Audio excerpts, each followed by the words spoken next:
Are you a friend of my husband from middle school? I'm sorry, but I need you to leave right now. My name is Jackson, I'm 33 years old and single. Today, I went to my friend Lucas's wedding, he works with me. Before the ceremony, someone claiming to be a relative of the bride took me to a waiting room. This man was strong and forceful. I thought the bride wanted to greet me before the ceremony, so I didn't mind.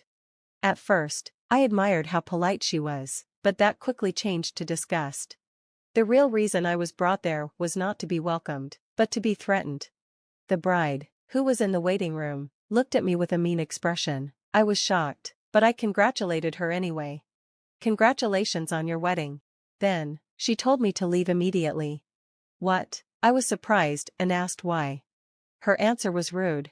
She said, "This is why uneducated people are so bothersome," while clicking her tongue. It seemed she was upset that I only had a high school diploma. She continued, "You don't understand, so I'll be clear. My husband and I come from an elite family, and so do the other guests. It bothers me to see someone with a middle school education here." I knew that my background was looked down upon. I understood that Lucas was well educated, and I was aware of how people might feel about my education. But I still attended Lucas's wedding because we're friends. I just wanted to celebrate his marriage. It hurt that the bride, the main guest, looked down on me so much. I asked if I could say a few words to Lucas before leaving. The bride and her relatives looked at each other and started laughing, which confused me. I asked why they were laughing when I was being serious. Then, the bride said something I never expected. "My husband invited you to the wedding, not out of friendship, but out of pity," she said, continuing to mention my troubled past.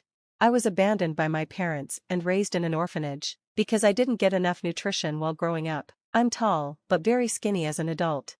Lucas and I went to the same school. He invited me to his wedding out of compassion for a classmate like me, who struggles to get enough to eat even now.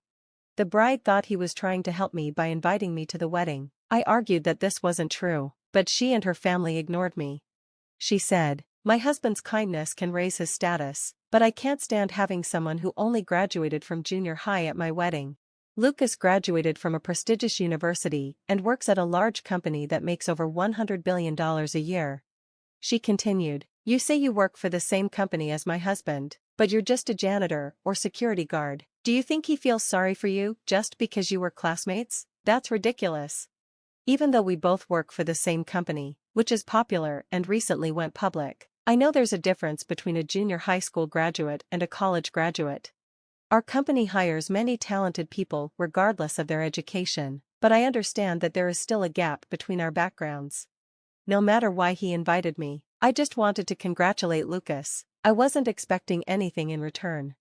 Despite how much I tried to explain myself and share my feelings, the bride wouldn't even try to understand me. She looked at me coldly, as if I were something dirty. It felt like she was trying not to breathe the same air as me. She dismissed my sincere friendship and said, "Why would my husband care about you when you only graduated from junior high?" Not only did she refuse to let me celebrate their marriage, but she also threatened to cut me off at work. I was left speechless. Even if the company accepts junior high school graduates, she refused to accept me and wanted nothing to do with me. A male relative grabbed my breasts. "Hey, please don't be so rough," I said, trying to shake him off, but he pushed me against the wall. I felt a dull pain in my back and chest and let out a low groan. "If you understand, just leave," he said. Before he could finish, the door to the waiting room opened, and I was thrown out hard, hitting the floor. Still, I could live without congratulating Lucas. I didn't want to be locked out before the wedding, so I went to a nearby cafe to wait before joining the other guests. When the reception started, the bride spotted me in my seat. She stared at me without saying a word, then she silently mouthed, "Why are you here?" The male relative noticed me and rushed over. He grabbed my arm, trying to drag me away, but this time, he couldn't get rid of me so easily. People nearby stepped in to protect me. "What are you doing?" he shouted, looking terrified. The bride seemed anxious as well. I picked up a nearby microphone and spoke loudly to the bride, who didn't understand what had happened. "Bride, I'm sorry for being told to leave. I just wanted to attend Lucas's wedding." "What is going on?" the bride asked, confused. Lucas, who was sitting at the head table, heard us and questioned, "What did you say to Jackson?"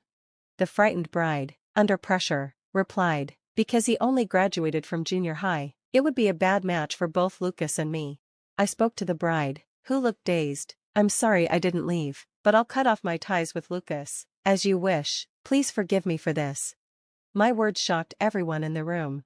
That means you're fired, Lucas, I declared. The hall fell silent. The bride was the first to break the silence. What? What do you mean, fired? Lucas looked shaken, responding, You. What the hell did you just say? Jackson is the president of my company. That's right, I started a delivery service at 16, even though I graduated from junior high school. Over 10 years, I grew the company into a major corporation. I began the service with just my bicycle, right when people started spending more time at home, and it quickly became a publicly traded company. Lucas was my friend and a coworker. He always shared his meals with me and took care of me when I was skinny. He was more than a friend, he was like a benefactor. I grew up in an orphanage until I was 15, while Lucas was adopted at 12. He was smart and quickly excelled in school, going on to a prestigious university. Even after we moved away, we kept in touch. When we started our companies, Lucas promised to study hard and support mine. When our dreams came true and Lucas got married, I was thrilled. I wanted to congratulate him more than anyone else, which is why I kept trying to attend the wedding despite the bride's objections. I didn't care that I was a junior high school graduate, I was still the president. I had the authority to fire people. It was the bride who asked me to cut off my ties with Lucas, so I kindly told her that I would do as she wished. Wait, so Lucas is really fired? She said, shocked.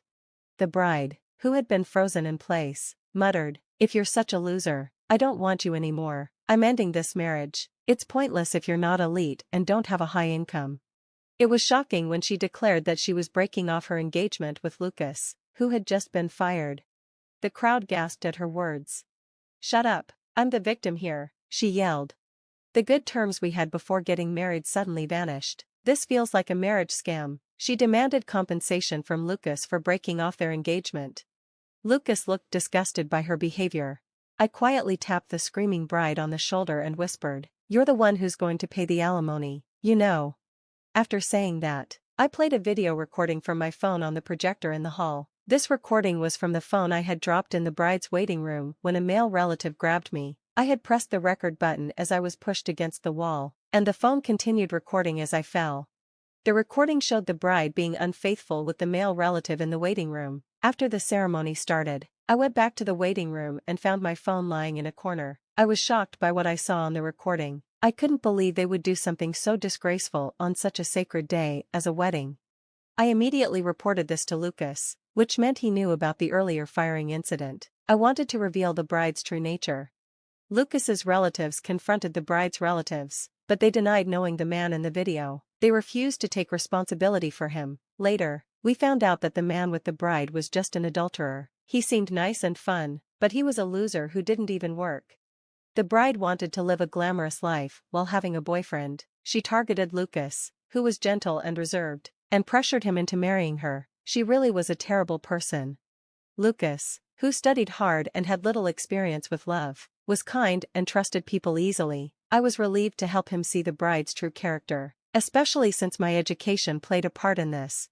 In the end, the bride had to pay $5 million for the wedding and $3 million for breaking off the engagement, totaling $8 million in debt.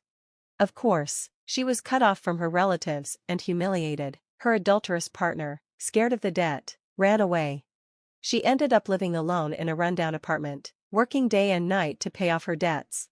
Thanks to her terrible actions, the friendship between Lucas and me deepened, and the company grew rapidly. Since Lucas has always wanted to get married, I think I'll join him at a matchmaking party next time. I pretended to look more upset than I felt. Sure, it hurt when he first brought up divorce, but now, seeing how foolish he was, I felt like this was the best decision. Maybe this was some kind of divine sign to move on. I signed the divorce papers and left him behind, thinking he'd regret this one day. Time would tell. Fast forward a year after our divorce. Lisa, please help me. A shabby-looking man approached me as I was heading home from work. Excuse me, who are you? I asked, genuinely not recognizing him at first. It's me, Lisa. I need your help. It was my ex-husband, though he was barely recognizable. He looked worn down, his cheeks hollow, and his clothes in bad shape. Long time, no see, I said, surprised at how much he'd changed. Please, Lisa, could you introduce me to a lawyer at your firm? I can't just do that out of the blue. Lawyers charge fees, you know, I told him. I don't have that kind of money, please help me, he pleaded. Curious and feeling a bit sorry for him, I agreed to listen to his story at a nearby cafe. Before he could say much, I asked, did that girl, Alyssa, run off? He looked shocked. How did you know? Just as I thought, when he had shown me a picture of his new girlfriend, Alyssa, I'd immediately recognized her from my school reunion. She looked exactly like a woman my classmate's son had been scammed by. At the reunion, my classmate had shared her photo, warning everyone about this young woman who was a con artist. Her name then had been Sally, though I assumed even that was fake. So you did know about Alyssa? I asked him, almost amused. Well, yes, he admitted, defeated. Then he began explaining what happened. So you really want a child that badly? I asked. Yes, since you can't give birth, what else can we do? You'll agree to the divorce, won't you? He said coldly. I pretended to look more upset than I actually felt. Sure, I'd been hurt when he first mentioned divorce, but now, seeing how foolish he was, I felt like leaving him was the right choice. It was almost as if some higher power was guiding me to do this. I signed the divorce papers and left him behind, thinking he'd regret this someday. I'd just wait and see. Fast forward a year after the divorce. Lisa, please help me. A scruffy-looking man approached me as I was heading home from work. Excuse me, who are you? I asked, genuinely not recognizing him. It's me, Lisa. I need your help. It was my ex-husband, though he was barely recognizable. His face looked hollow and he was dressed poorly. Long time, no see, I replied, surprised at how much he'd changed. Please, could you introduce me to a lawyer at your firm? I can't just do that without reason. Lawyers charge fees, you know, I said. I don't have that kind of money, please help me, he pleaded. I could tell he was having money troubles, and I felt a bit sorry for him. Out of curiosity, I agreed to listen to his story at a nearby cafe.